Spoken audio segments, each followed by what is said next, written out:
Rightio, Wildcard. We'll move into this, the UFC.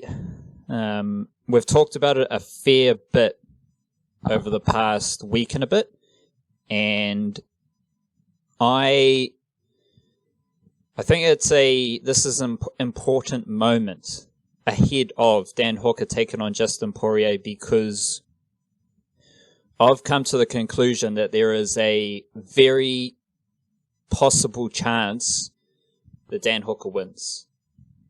And it's my duty to share that with the people of Aotearoa. If you want to put some money on Dan Hooker, I think you might have a very good underdog in Dan Hooker to do so. Otherwise, I think it's reason to tune in, because Dan Hooker is a very, very possible lively underdog in this fight against Dustin Poirier. And Wildcard, that is interesting because, well, it's interesting because you might be able to make some money off it. It's interesting because it's an epic UFC fight, and Dan Hooker's in one of the most stacked divisions in the UFC. He's a very possible underdog at the top of the division, which is all bonkers in itself. However, when put into the context of city kickboxing, I'm not sure that there has been a underdog situation like this during the city kickboxing UFC era. And I say that because thinking back to all the Israel Adesanya fights, if you know Israel Adesanya to any great extent as a UFC fighter, and so if you've seen him fight a few times, if you know what he's about, and you've got some information about city kickboxing as well, I viewed Israel Adesanya as the favorite in all of his fights. Like he's a special mixed martial artist, he's a special person, and his ascension in the UFC was very fast, but it was very fast because he was built up. And it just felt like at the start he was far too good for those early opponents in the UFC, and then by the time he got to the upper echelons of his division, he was just too good, because he developed even more so quickly after entering the UFC. Like he'd grown and had so many fights that he was just in a far better position. So I always felt like Israel Adesanya was a favorite going into his fights. And then it's a bit trickier moving down to like Kai Kara France and Shane Young, because they can go either way, but that's the point. Neither of them is like really an underdog, because in their UFC fights they've been evenly matched up. Then I look at Brad Riddell, and again, if you know anything about Brad Riddell, he hasn't been an underdog in these fights. If you, again, with the knowledge of city kickboxing, the knowledge of what Brad Riddell does well, and who he is as a fighter, his 2 UFC fights so far, I was picking him to win. And he did that. And I think moving forward, Brad Riddell might find himself in a similar position where Dan Hooker is now, in the sense that he's an underdog higher up in the division. But to this point, whether it's Brad Riddell, whether it's Israel Adesanya, Kai Kara France, Shane Young, for whatever reason, whatever combination of circumstance, events, and who they are, I've never really viewed them as underdogs in their fights. In this fight, Dan Hooker he's an underdog because he's fighting a higher ranked opponent. He's an underdog because he's fighting someone who just fought for the title against Khabib, who is viewed as one of the best ever, if not the best ever, by the time he finishes. And then you got little old Dan Hooker coming from Aotearoa, and no one's really talked about Dan Hooker in this division. And I think, and I'll explain some tactical and stylistic things after this, but yeah, just the idea of Dan Hooker being a live underdog in this fight is something I haven't experienced to this extent with city kickboxing fighters, my time following the UFC with city kickboxing, and I think it's something that Kiwis should invest in and rally behind. Well, even independent of the city kickboxing angle, it's just gonna make for a great fight, because when you get there's almost always in combat sports the one person who you, especially at the top sort of thing when you're dealing with rankings as well, because the rankings sort of speak for themselves often.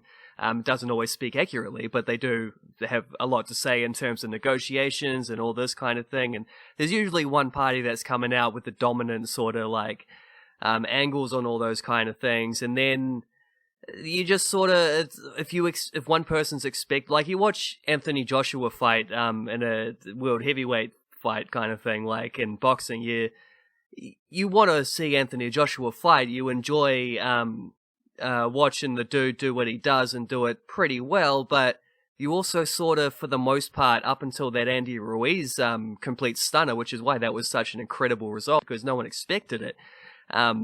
Generally, that's not going to be the case, though, in those kind of ones. The guy who is expected to win will be expected to win. But when you actually get, like, that live underdog kind of factor, suddenly you've still got that favorite, and you've still got that guy who is not, like, if you fight the fight in 100 alternate realities, more often than not, they will lose.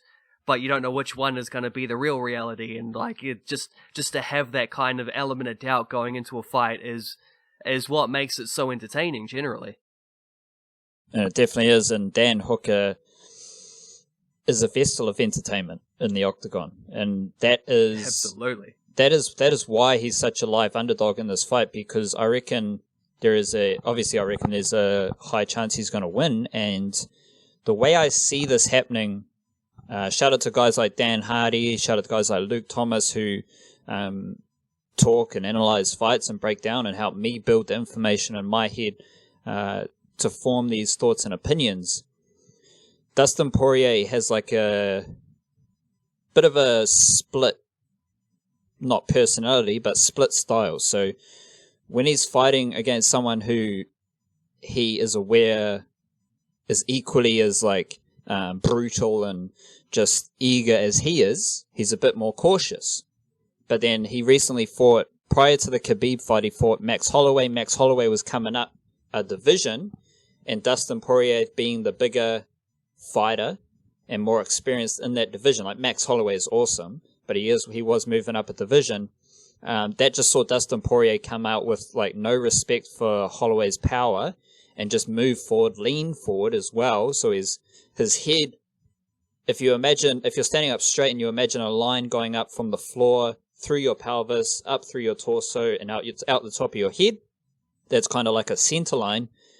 Dan Hardy was talking about how Dustin Poirier leans forward when he's striking, and that's usually when he is like confident that he isn't going to get torched and he can just go for flurries, go for a big punch, then follow it up.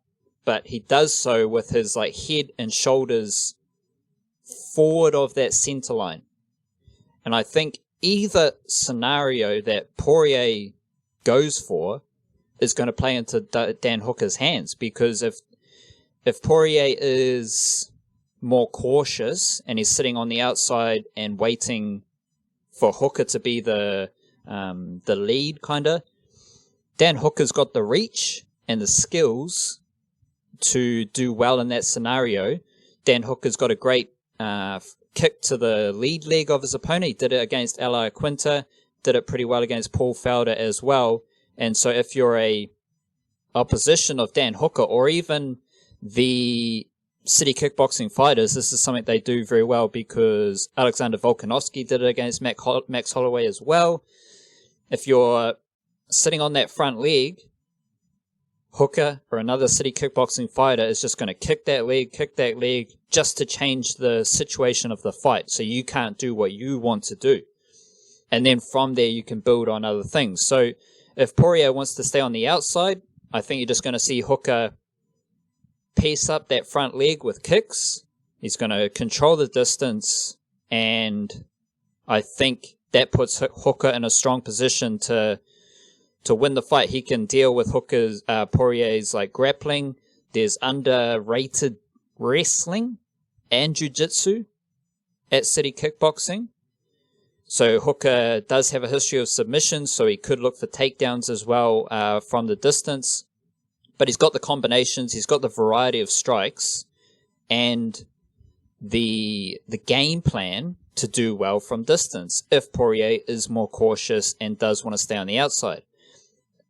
If Poirier wants to go in and, again, lean forward what he usually does is he'll throw a big shot that stuns the opponent or does some damage, and then he follows it up with a flurry. If Poirier wants to do that, Dan Hooker has like exceptional counter striking, which is something that we've seen from Israel Adesanya as well. And I can see a situation where Poirier's coming forward. Dan Hooker's already got a massive knockout with a knee against Ross Pearson. So he might, like, you got to imagine, so you've got that center line, you've got Poirier leaning forward, Dan Hooker's there, he's in a stance, Poirier's leaning forward, bang, knee, straight up the middle. I can see that happening, uppercuts as well, straight up the middle, if Poirier does want to come forward. And we've seen Dan Hooker knock people out. He finishes people, not necessarily because of his power, but because of his timing and accuracy, which is another city kickboxing thing. So either situation is good for Dan Hooker, I believe, and Dan Hooker has the tools to be dangerous in either situation, which is the foundations that are present in city kickboxing's work. Good enough takedown defense, good enough grappling defense. They don't necessarily use wrestling and grappling and jiu-jitsu on the offensive side because their striking is so good. But their wrestling and jiu-jitsu and grappling is good enough. It's at a high level through the Hickman brothers and old Andre Palat, I think. Defensively, you need to have that grappling. They've got that. And then it's the feints, the strikes, the movements, switch stances, game plan with the kicks and the variety of strikes that are the foundations, the cornerstones of city kickboxing work. And Dan Hooker has all of that in spades. And I can just see him in either situation. However Poirier wants to come at this fight, I reckon Dan Hooker is going to be nicely suited to deal with it and thrive. Especially because we got to remember the masterminds of city kickboxing. So they're going to have some sort of game plan. I don't know if Eugene Behrman has flown over with Dan Hooker, though. I think he might have stayed in Aotearoa because there are other guys still training for fights.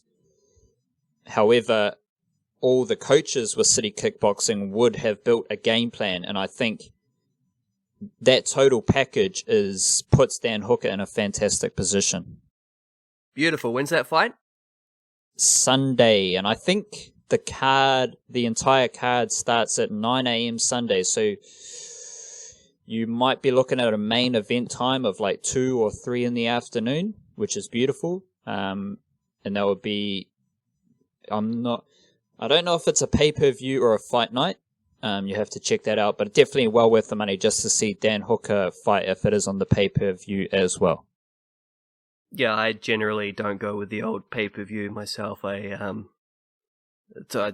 I admit this on the podcast? There are more nefarious ways to access those things generally.